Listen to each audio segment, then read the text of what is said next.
What's going on, YouTubers? My name is Robert Serrano Jr., natural born thriller, and welcome everyone to WWE SmackDown review. Well, WWE SmackDown live review, the show from, if I can remember the date, November 27th, 2018. And this was the SmackDown after the worst Raw show ever. I don't remember how I put the title on of it, but just give me a moment, folks. I'm just trying to do something here.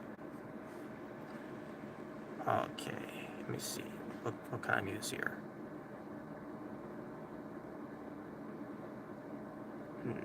Nope, not that. I did that last time. All right, we go. This is good. So yeah, what I'm about to do right now is give you this review about SmackDown. You know, the SmackDown after the worst Raw show ever, I guess you could say. And while we're at that, at that category of what pertains to WWE, let's get to this to the results of Monday Night Raw. Because the WWE Raw results from November 26, 2018, they were in Milwaukee, Wisconsin. Michael Cole, Corey Graves, and Renee Young were your commentators for Raw. But just a recap for what pertains to Raw, where people during that show saying this was the worst Raw show ever that they've ever watched, basically. And I'm saying to myself, really, because there've been over 1,000 worst Raw shows over the years, especially during the times in the 90s, and then where it pertains to the Cena era, and even before the Cena era, you even had the terrorizing Triple H era, where you also have starting out the beginning of the cocking that fist to make the rain up in that bitch era, within Roman Reigns. But yeah, folks, there've been a lot of worse Raw shows, and this one I guess you could also add into it as well.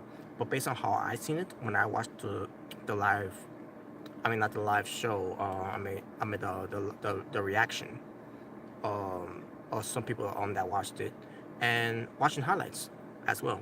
There was a highlight of it. Even watching the highlights of it, I see myself, my God, even highlights, that felt like it was way too long. And imagine if I was watching it live, my God, how long that would have taken me to get through it, or how long it would take me to change the channel or at least turn the TV off. After seeing through that,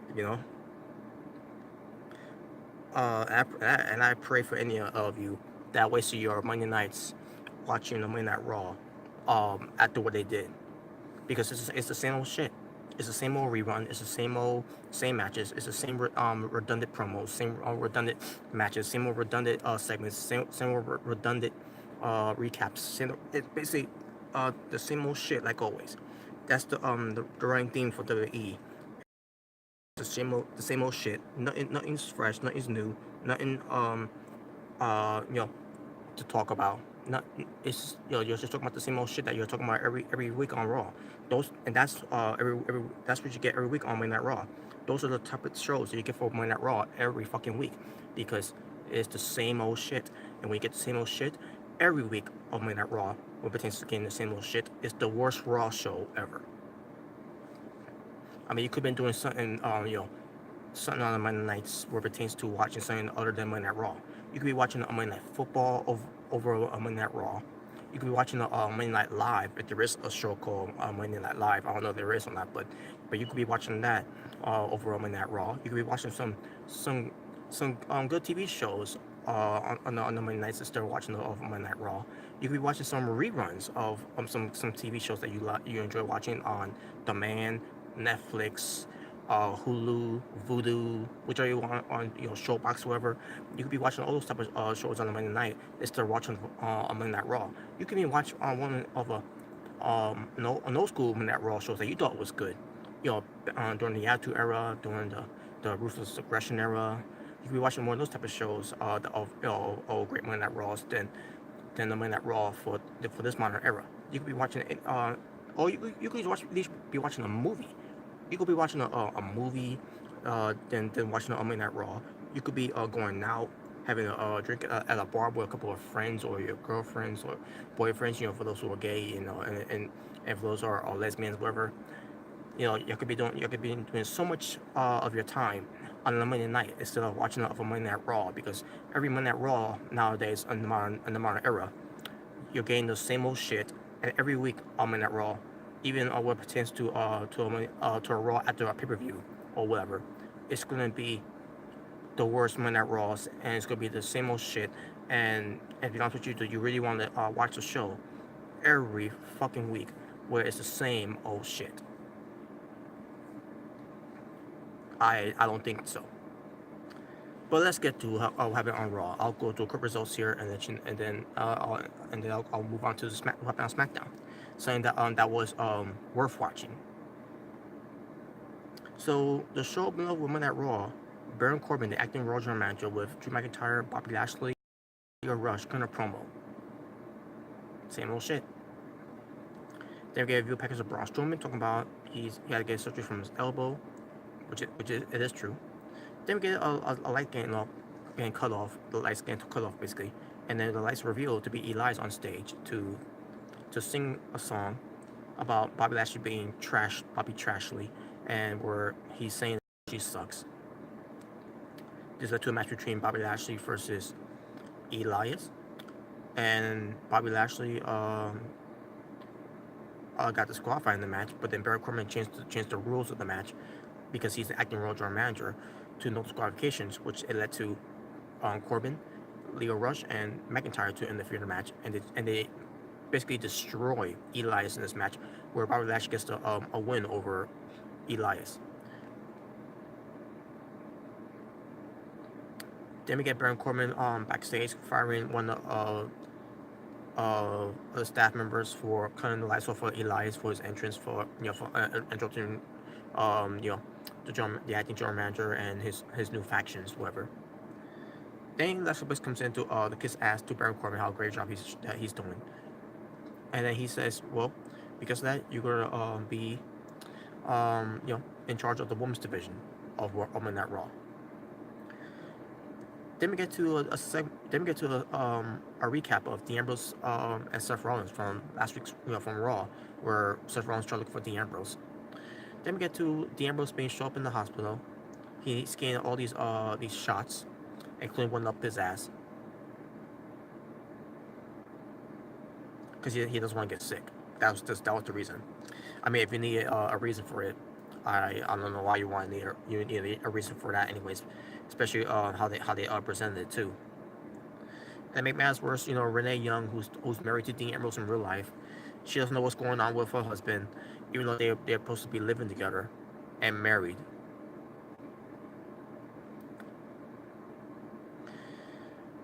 We get the same old shit with the Revival versus the Lucha House Party and the Lucha House Rule. I believe that's what they called it.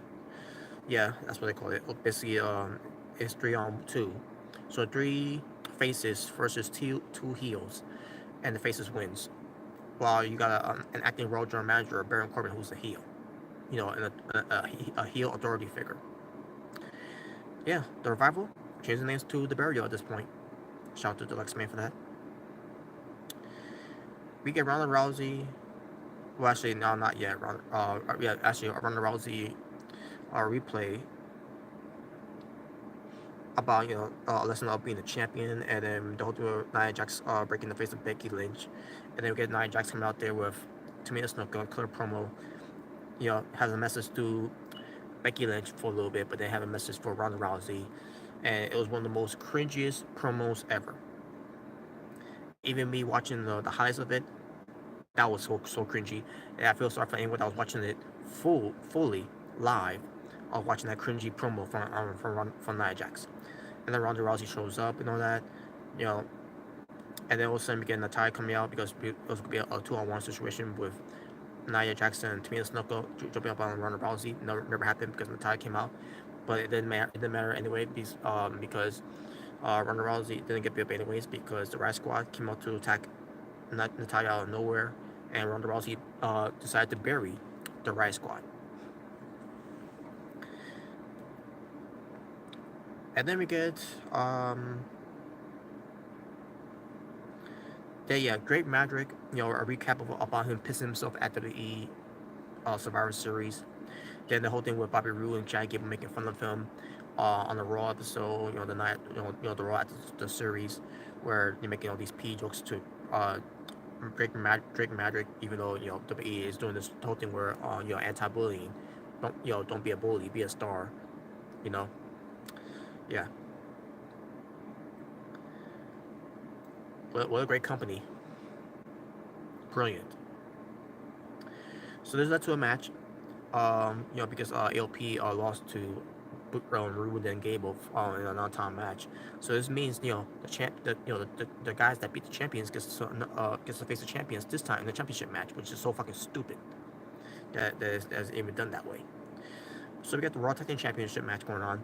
During the match, Drake Maverick takes on the rope of Bobby Roode, takes it back safe with him. Bobby Roode was so distracted because of that. So Drake Maverick, what he does, he puts it in the toilet and he pisses on it, and Bobby Roode, selling the fact that he's being distracted, and then AOP wins. And by the way, we're pissing his AOP be taken seriously at this point, folks. Don't bother, because ever since this whole thing with Drake Maverick, what happened at Survivor Series, and then the whole thing what happened on Raw, and then what he did on this episode of Raw, AOP has now become AOPP. But AOPP gets the win over Roode and Gable after a distraction for Drake Maverick pissing on Bobby Roode's glorious robe. Sasha Banks and Bayley were talking backstage, and they were confirmed by Alexa Bliss, and they wanted to do an open forum of answering questions from the WWE universe, and we'll get to that later too. Braun Strowman for the mixed match challenge to team up with Ember Moon, because Braun Strowman is gonna be out after his surgery on his elbow. So Ember Moon was being accompanied by Kurt Hawkins. She defeats Alicia Fox, and she was being accompanied by Jinder Mahal and the Sim Brothers too. They're out there as well. The match was short, based on how I saw the highlights of it, but in the highlights though, I got to give credit to Alicia Fox here. She took a nice selling bump of the Eclipse by Ember Moon. So I guess that's saying I could say it from there. Whatever. And then Jinder Mahal, well, before I get to that, Kurt Hawkins and Ember Moon was separated on the stage, and then No Way Jose comes out. He starts doing his No Way Jose gimmick with his Congo lines, and they all start dancing, doing the No Way Jose. Oh yeah, or I don't know if that's what they were doing, but yeah, basically they were doing the mambo garbage. So then this led to Jinder Mahal being covered by the Sim Brothers to defeat No Way Jose, whatever. So Trash Jose against the Trasher Mahal. Wow, what a feud!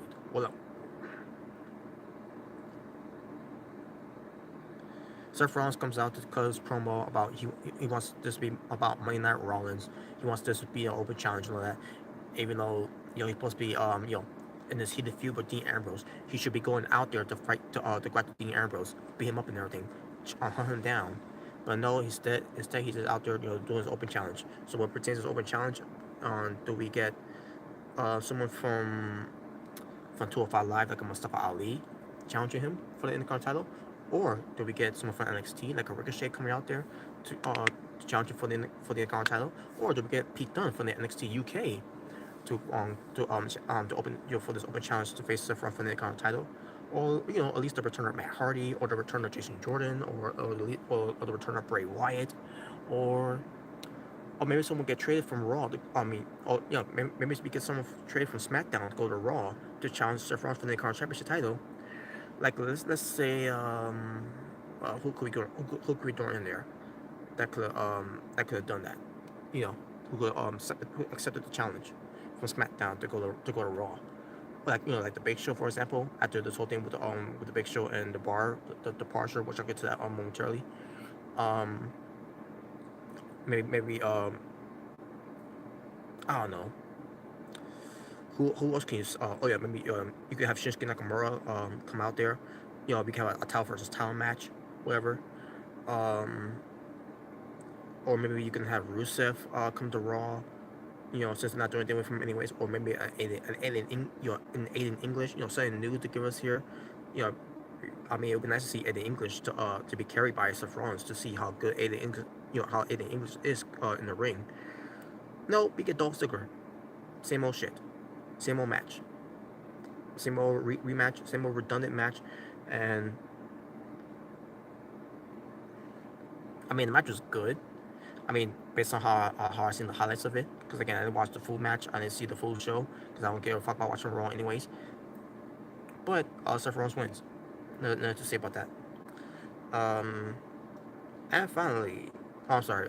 Then we get to this WWE Universe Open Forum with Sasha Banks and Bayley, hosted by Alexa Bliss, who's in charge of the Raw Women's Division, and we get a plant fan in the crowd, in the front row. She asked, if you could change one thing about the women's division, what will it be? So Sasha Banks and Bayley answered the question, and Sasha Banks' answer was that she'll send Alexa Bliss back to SmackDown, and then Bayley says, well, my question will be to send Alexa Bliss back to hell. Ha ha ha! Oh, hilarious, hilarious. Um, so then all of a sudden we get an ambush. Bayley and Sasha Banks gets attacked by Mickie James, Alicia Fox, and the heel turn of Dana Brooke.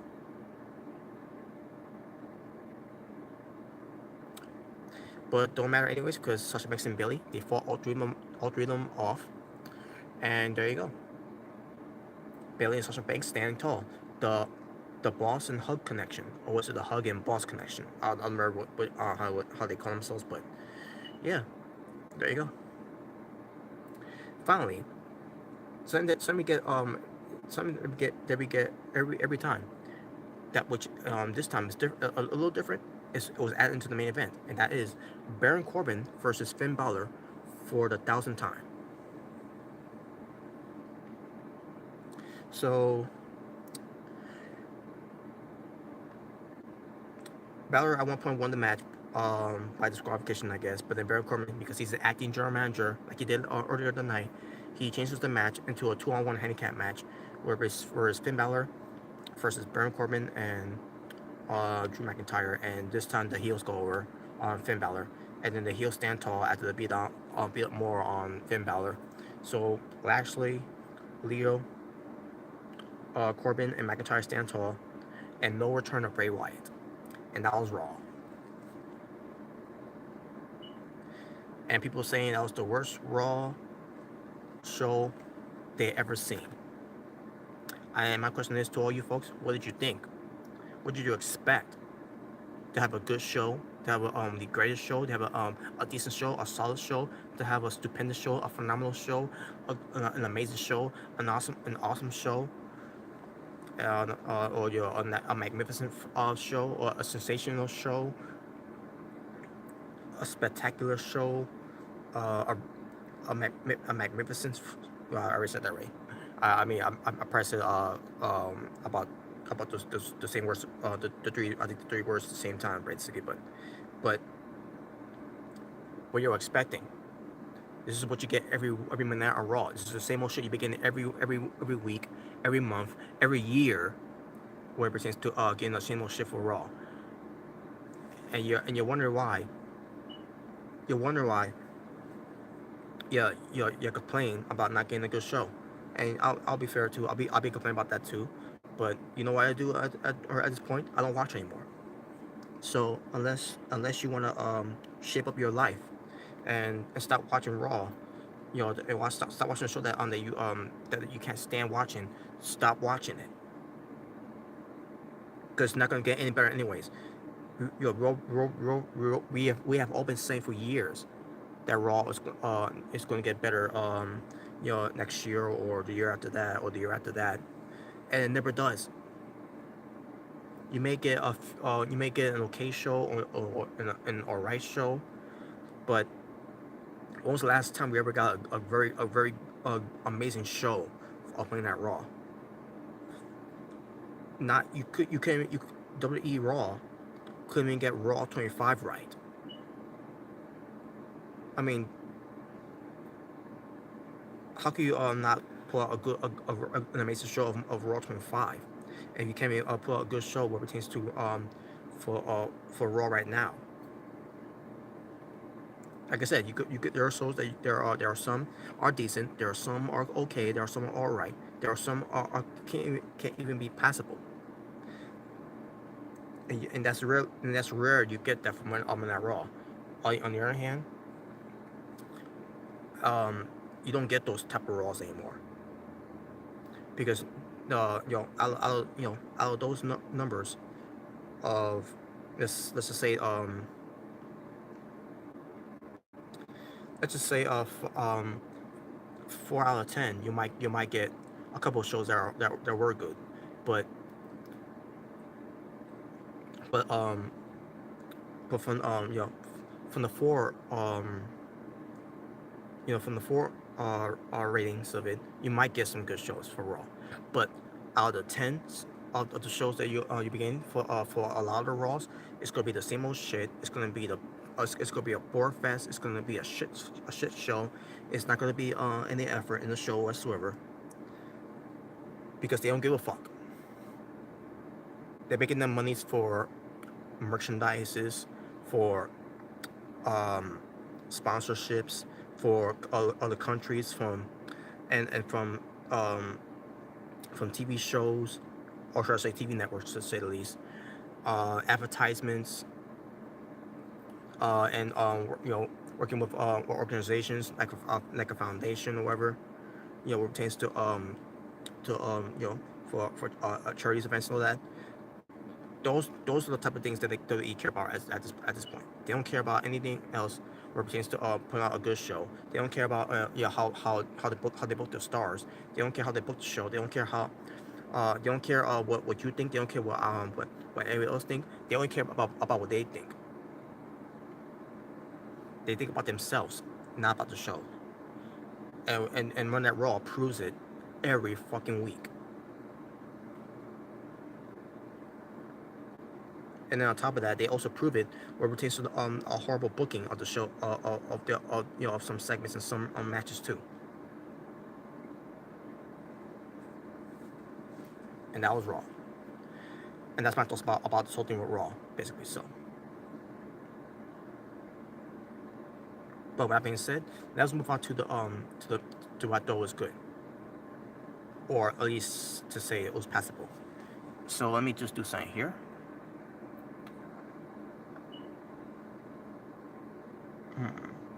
I want to write I can use here.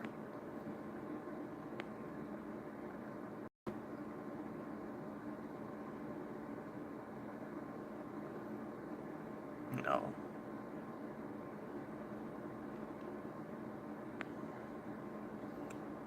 Yeah, I'm use this one. This is good. Yeah, I want to try to do something new here, folks. I like a certain show, like I'm on that Raw.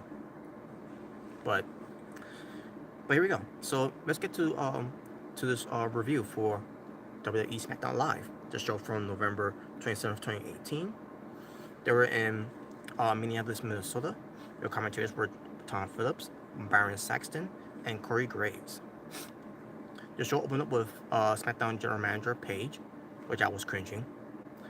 But then we got her to announce the return of the SmackDown Women's Champion, Becky Lynch, with a loud ovation. And then she comes out, and she has a new Tron that says that that it says the man. And from there, I'm like, fuck this. Nothing against Becky Lynch. It's the one that came up with that idea. It's one who came up with that idea that Becky Lynch is gonna get this nickname called the Man. I hate that nickname for a woman like Becky Lynch to have that type of nickname, the man. That's so fucking stupid. So because of that, she's coming out there and she got the Tron that says the man, and she has the T-shirt that says the man, and like, oh my god, like why? Who came up with that idea? And like, who thought that was a good idea? I'm thinking to myself, is this on the easy way to sabotage Becky Lynch at this point? I mean, with some fans, they probably will enjoy that. You know, me, I can't enjoy that. I can't get behind that. She's not the man. I mean, if they want to do something with Becky Lynch, why can't she go back to being the last kicker? I mean, I'll take the last kicker over the man. I'll even take over if they would call her the woman, because that's what she is. She's a woman, not she's not a man. That's so fucking stupid. But nope.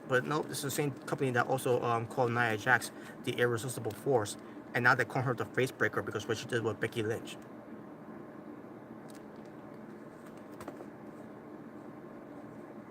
But whatever, right? So Becky Lynch comes out. She's got a nice ovation, a loud ovation to say at least again. And she basically talks about about what happened at Survivor Series where it pertains to Ronda Rousey and Charlotte Flair. So she calls out Charlotte Flair. Charlotte Flair comes out. Charlotte Flair and Becky Lynch have the back and forth. Becky Lynch was like, you didn't get the job done because Ronda Rousey still showed up on Raw and everything. And then Charlotte Flair cut a promo to her saying that she's a 7-time women's champion. All she needs now is to get 10 more title reigns in WWE to get to Ric Flair's record, which by the way, that's not really her record. I mean his record, excuse me. Ric Flair's real record is 21-time world champion. But in WWE's world, in the WWE universe, in the WWE bubble, Ric Flair is a 16-time world champion. The one thing you can make an argument of who is a 16-time world champion in WWE, which is ridiculous anyways, in that degree, is John Cena.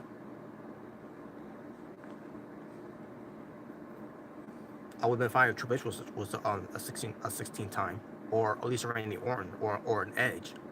No, it's gotta be fuckboy Buckethead, the shit factor of professional wrestling, John Cena.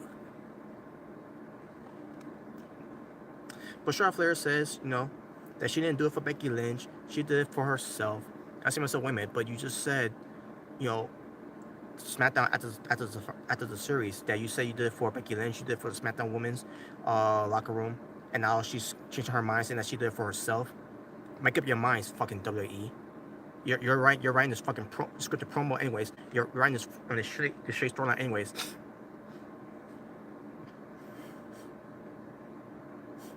So then what happens here? So all of a sudden, because of those whole things going on between these two, Paige, who's the general manager of SmackDown, decides to make a match between Becky Lynch versus Charlotte Flair. Even though that's supposed to be the end of the feud, but no, we're going to do this match again, and Charlotte Flair once again is getting an opportunity handed over her.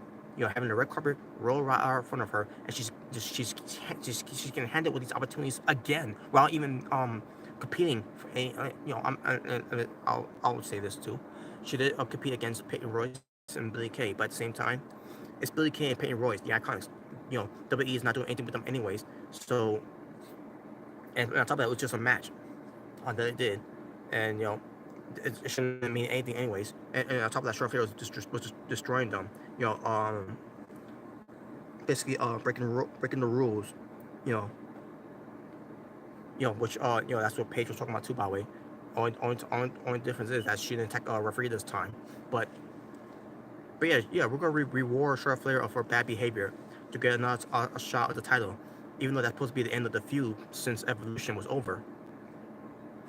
So also we get Mandy Rose coming out with Sonya Deville, Selena Vega, the Iconics, and I don't remember who else was out there too. Let me see. Where pertains to the women's heel. Okay, yeah. So Mandy Rose was like, Paige is giving the opportunities to Charlotte Flair, and yeah, she's not, she's looking past, us. the women's that came out there, and also we get Naomi coming out with Asuka, Carmella, and Lana, and then while Naomi was cutting the promo, the crowds were chanting for Asuka, and that's got really hit Naomi right at home right there, knowing that no one cares about her anyways. So basically Naomi was saying the exact almost the exact same thing too, and then Paige was like, yeah, I love this. You're standing up for yourselves to get and you want this opportunity and all that. And, yeah, because where pertains to other people that try to do that, they get buried. Nowadays, whatever. Where it pertains to try to grab that brass ring. But and during that time, you're allowed to go after that brass ring.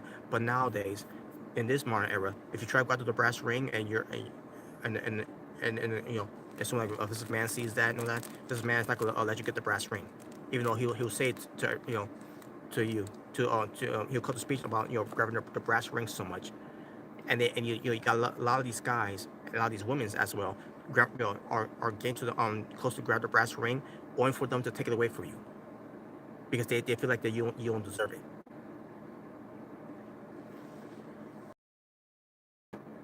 So what does Paige do? She's decided to make a battle royal, and the winner of that match gets to add into the match against Becky Lynch and Charlotte Flair. So either way, Charlotte Flair is doing the match, and we'll get to the battle royal later on. We get the Bar versus the Usos in a regular non-title tag team championship match, non-title match. Basically, the Bar, who are the tag team champions of SmackDown, is facing the Usos, non-title match. But before we get to the match, also we get to a segment that was shown earlier.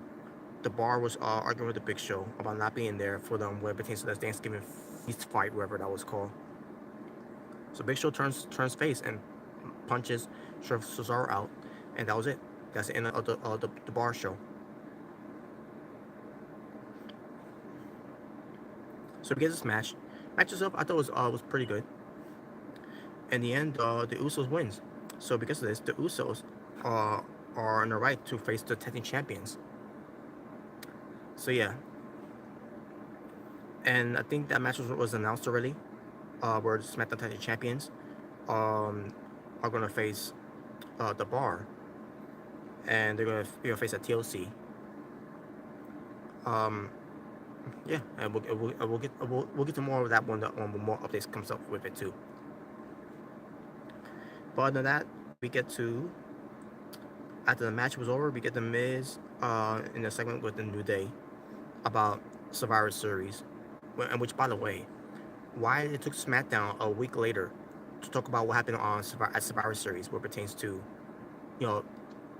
and basically, and they referenced this too, by the way. The New Day was on a pre-show with Team SmackDown when they won their match, but Team SmackDown on the main show of the pay-per-view didn't win the match. This whole thing made no sense, anyways, and it was randomly too. Biggie pulled out a picture of Kyrie Sane. That, I don't know. It was fucking trash. I barely even paid attention to it because the New Day. Y'all know how I feel about the New Day. I fucking hate the New Day.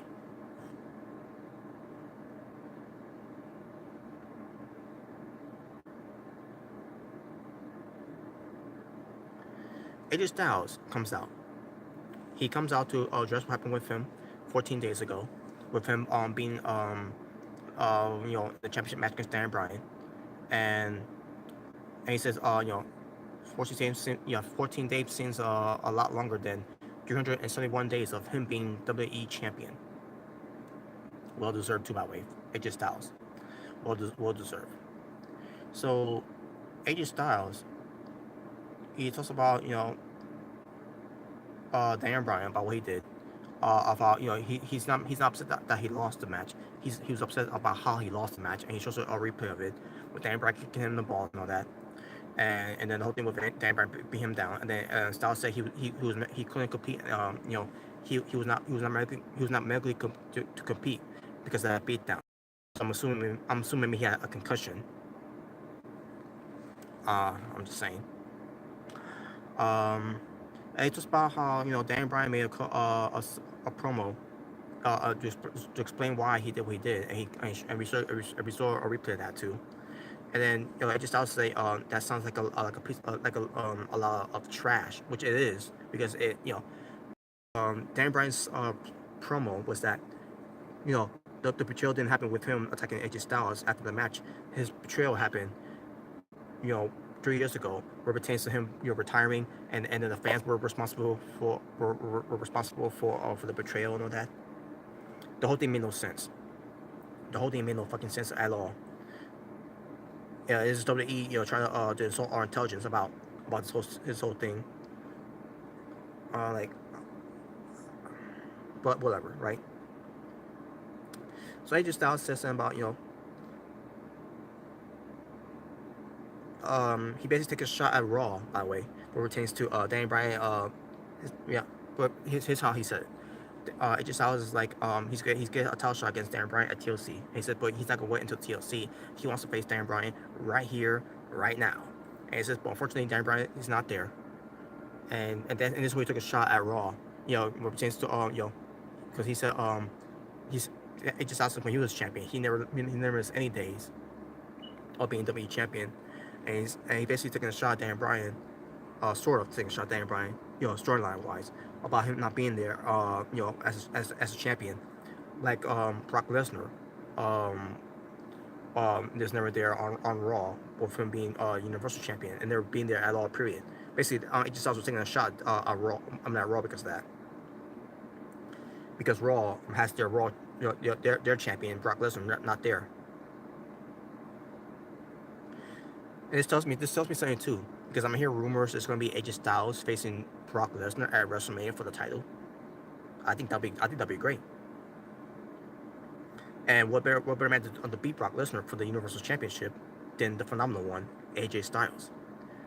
But we'll see how the future holds. Because AJ Styles, this is a new deal. AJ Styles is going to have a lighter schedule now, like Randy Orton has a lighter schedule. So yeah, we'll see where it goes from there for AJ Styles. If he's not, if he doesn't beat WWE champion at TLC, which I don't think he's going to be anyways, good. I want AJ Styles to be in the Royal Rumble in 2019. Basically the match, but we'll see. But yeah, there you go. So AJ Styles says to Daniel Bryan,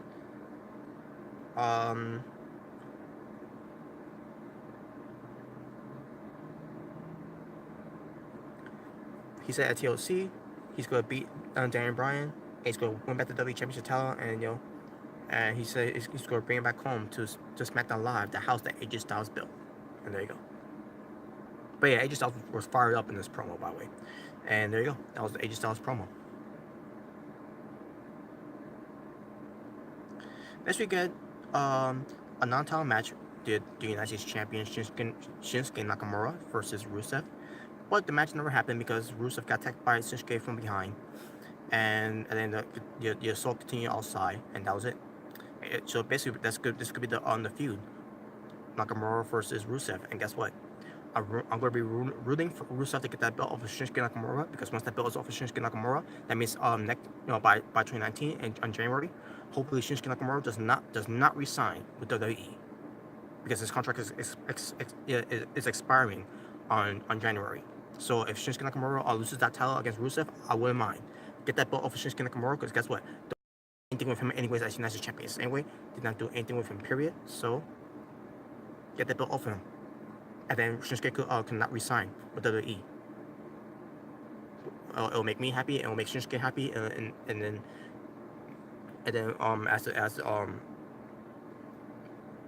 as I said before, it'll be the day that I'll be done with WWE. But unfortunately, that's not gonna be the case, because Daniel Bryan is still WWE champion, and what pertains to my word is my bond. Pertains to my best friend that I had a discussion with him before. When it pertains to Daniel Bryan retirement and all that, this phony ass retirement that WWE did to get him out of it. Because he's not WWE champion, and I made that word to be my bond with Dan Bryan is WWE champion, and to get that to get that true title reign that we never got in 2014, and what we should have got in 2015. I'm gonna see how that turns out with Daniel Bryan being WWE champion. I'm gonna be looking forward for as a Daniel Bryan fan, that true title reign for Daniel Bryan. Just man, at this point, I don't care if he is a heel, which it's not that good. It's not that good anyways. Basically, because WWE is not doing a good job of it right now. But or even as a babyface, either way, I'm still gonna get that true title reign of Daniel Bryan being WWE champion.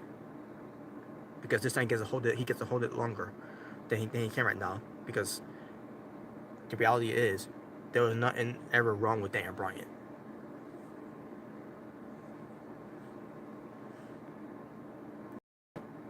But there you go. And that was it for hour number 2. I mean, not hour number 2, hour number 1, excuse me. Total amount wrestling for hour number 1 for SmackDown. I believe it was 2 matches. Oh, that's right. It was only 1 match because the Rusev and Nakamura match never happened. So it was unfortunately 1 match that happened on the show. But yeah, no, not really. But once we get to hour number 2, so here we go. So before we get to what happened, what other matches happened in hour number 2, let's get to what happened. Happened in the beginning of hour number 2, and throughout the entire hour number 1 of SmackDown, they was doing this whole thing with Jeff Hardy, where they're celebrating 20 years with WWE. So you're telling me WWE that Jeff Hardy has been around with WWE for 20 years?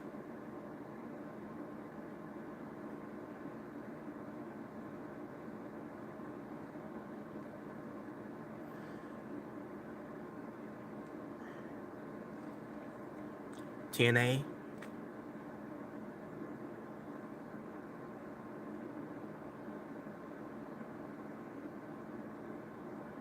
Ring of Honor,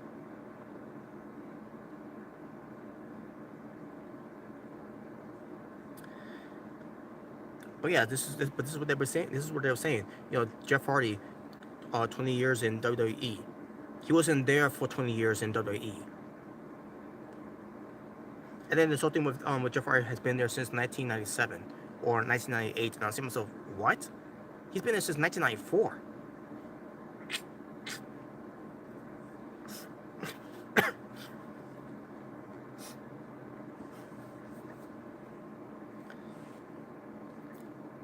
You see what I'm talking about here, folks? This is WWE's your finest to insult your intelligence. If you're a long wrestling fan who's been watching so long, like me, you will know that Jeff Hardy has been there since 1994, wrestling guys like I'm assuming Razor Ramon at the time, or Owen Hart. I'm trying to remember who else, like a Bam Bam Bigelow, I believe. I'm assuming Jeff Hardy has been there, as an enhancement talent.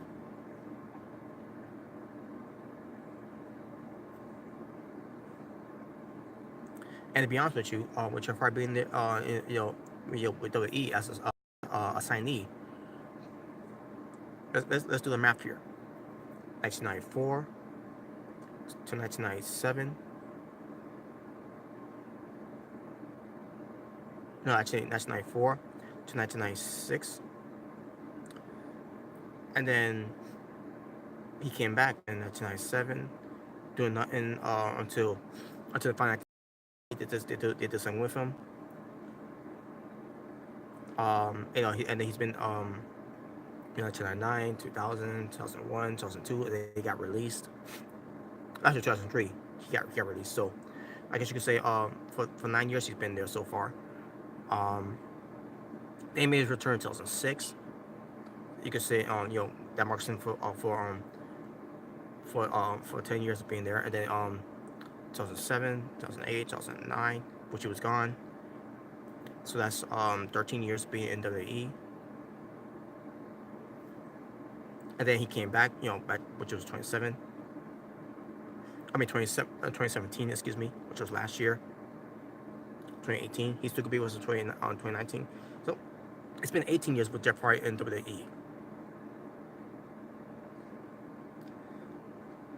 Well, wait to, but whatever, right? But you have Michael Cole out there, and you have a couple of stars from SmackDown on stage, and a couple of 205 Live guys on stage as well. Yo, what pertains to the celebration of Jeff Hardy, 20 years in WWE. Michael Cole, like I said, Michael Cole's out there, but no Matt Hardy. Yo, but this whole celebration for Jeff Hardy with WWE, you would think that that Matt Hardy will be there too, right? So Jeff Hardy comes out. He has pictures of Jeff Hardy in the ring. One with Matt Hardy. As the Hardy Boys back in 1998. Which again, why isn't Matt Hardy there? Then you got one with Jeff Hardy, winning the WWE Championship from 2008. Then you got 2008. Then you got the one with Jeff Hardy winning face paint. When he started wearing face paint in 1998. Excuse me, 2008. Excuse me. Before, and then also, years later, excuse me, his face paint got better. Because he made it look better. Because Jeff Hardy is an artist. So we look back at 20 years past of Jeff Hardy video package. And well, they showed Jeff Hardy with him, with him wearing wrestling tights with Matt Hardy, during 1994 to 1996, and a little bit 1997. They showed Jeff Hardy with Matt Hardy with as the new Brood, and then went on their own, being the Hardy Boys, and then the whole thing with the TLC thing. The TLC matches and the ladder matches and all that. Jeff Hardy's high flight, his memorable spots where it pertains to him taking high flying risks and all that. And Jeff Hardy being the current champion, WWE champion, world champion, tag team champion.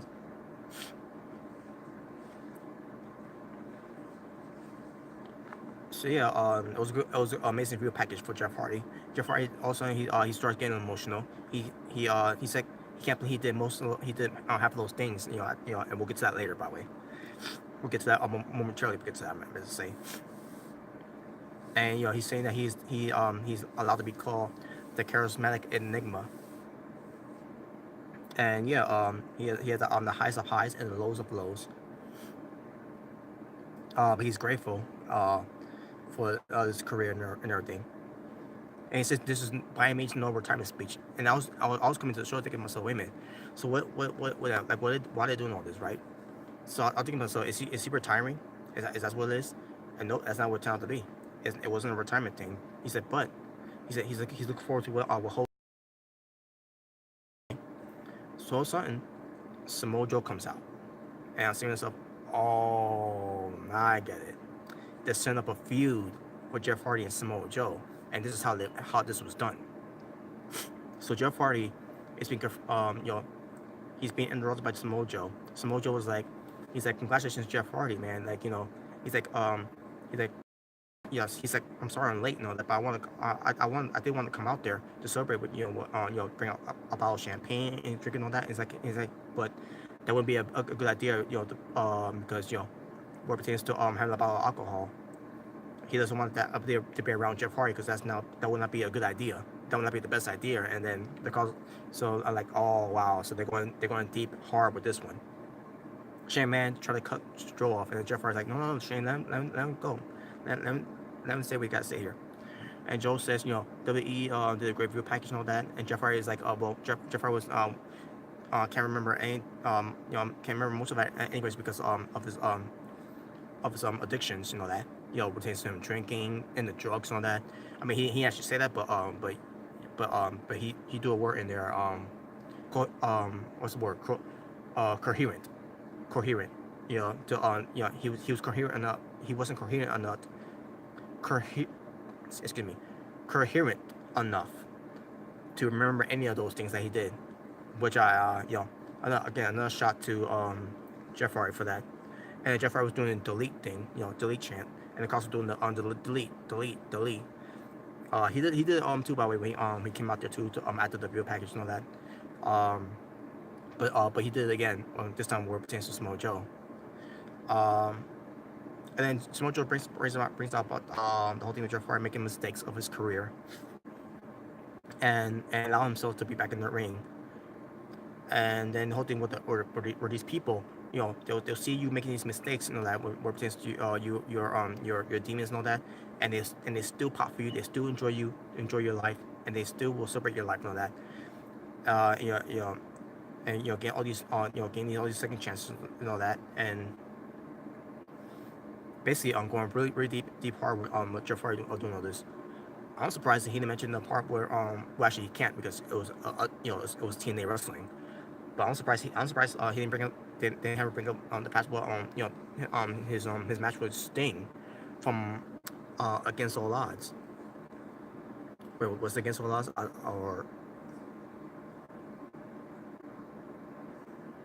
I'm trying to remember if it was Against All Odds, or was it Victory Road from 2011. I think that was the year, right? Yeah, it was that year, 2011, the year that Jeff Hardy wrestled on pay-per-view. Stoned out of his mind. He was not himself, and the main event match was sabotaged because of that. So the match had to be ended quickly because of that. Um, Jeff Hardy was not good to compete on that night, but TNA allows him to do that anyways. Dixie. But anyways, so yeah, Samoa Joe was pointing out. I mean, I wish he would brought that. I wish he would brought that up, but WWE doesn't care about any other wrestling companies that's going on outside of WWE. All they care about is in their own bubble. Nothing else matters but WWE. So because that didn't matter, because they didn't bring that up, that doesn't mean anything. That never happened. So yeah, right. But whatever. So then Jeff Hardy said to Joe does, say on try to bring on his parade. He said, people are still gonna walk out here, to celebrate his 20 years, that of WWE, that, which is bullshit. Anyways, it's not been 20 years of Jeff Hardy celebrating WWE, because he was gone during those times. And then he challenges Samoa Joe to a match, right here, right now. And Joe was teasing to come in there, and then he leaves, and they forget it. But at least we know that that's a feud. That's gonna happen though. And there you go. So yeah. Now, is Samoa Joe gonna win? No. I'm just telling you. I'm just calling it as it is. Kofi Kingston defeats The Miz. Next match.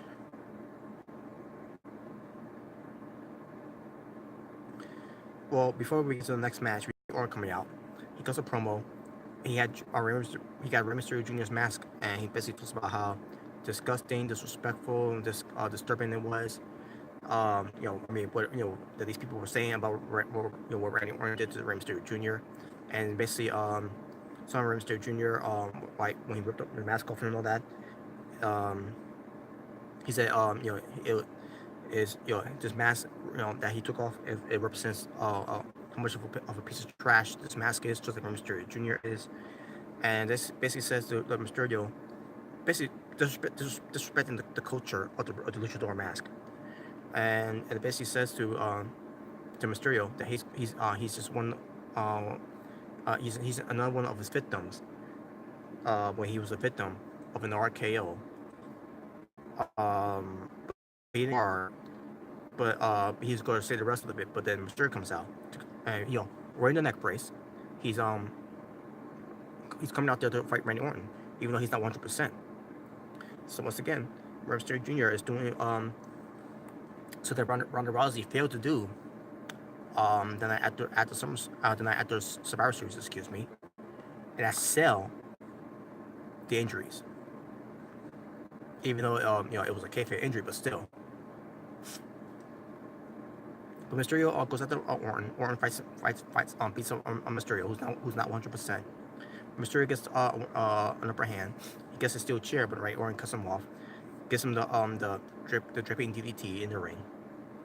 Then he gets Mysterio outside the ring, throws him into the barricade, throws him into the steps, gets a steel chair, puts it on, throw it first onto Mysterio's windpipe, whatever, and slams him right into the steel steps. And he tries to get the mask off again, but you got referees and you got referees and trainers coming out there to stop Orton. He was out of control, and there you go. So this is the feud that we're looking forward to seeing that we seen back in in 2006 between Randy Orton and Rey Mysterio Jr. So yeah, Randy Orton versus Rey Mysterio Jr. A feud that happened in 2006 is happening again in 2018 as we come closer to 2019. I mean, I don't know if the feud will still continue on in 2019, but still, yeah, that's what's going on. Shane McMahon backstage on his phone. The Miz was talking to them to Shane McMahon saying, "Where were you?" And Shane McMahon was like, "Right here in my office." And Miz was like, you're supposed to help me out there. We're supposed to be a team and all that." And then also, they talk about the trophy that Shane McMahon won from Crown Jewel, the Best in the World Cup. And he says, "This is our child. We're partners and all that." And he takes the trophy and then gives it to Shane McMahon. And as he did that, I heard the sound of that trophy. It sounded like plastic. It was a plastic trophy, a piece of shit World Cup that WWE was pushing for this Crown Jewel event was a plastic trophy. Garbage. That piece of shit fucking trophy was fucking plastic.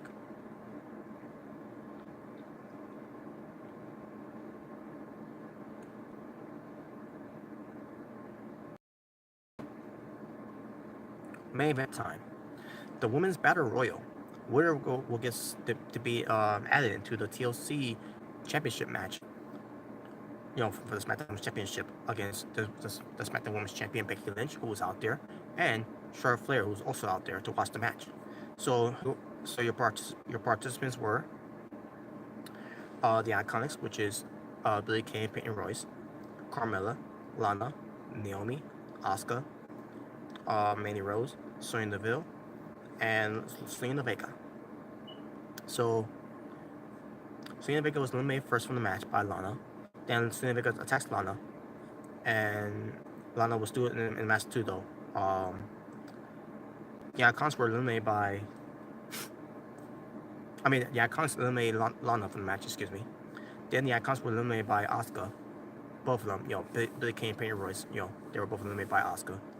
Carmella was eliminated by Asuka. Naomi was eliminated by.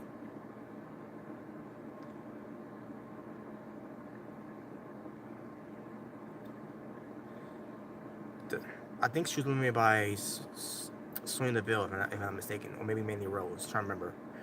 But Mandy Rose got eliminated by Asuka, and then the final two was Asuka and Sonya Deville.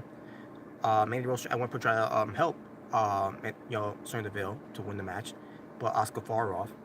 So it was back to being Sonya Deville and Asuka again. Mandy Rose was taken away. They didn't actually show her being taken away, but after she was taken out by Asuka, she didn't show up again. So I'm assuming she was taken away from the match. So, the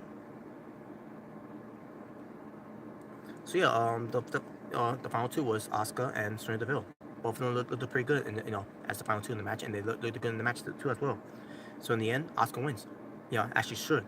Now, I still would have been fine if Sonya Deville, I still would have been fine if Sonya Deville would have won if Mandy Rose didn't get involved. But because Mandy Rose got involved, I'm like, you know what? Asuka win this match right now. So sure enough, Asuka won. And Asuka versus Charlotte Flair versus Becky Lynch for the SmackDown Women's Championship in the TLC match at TLC.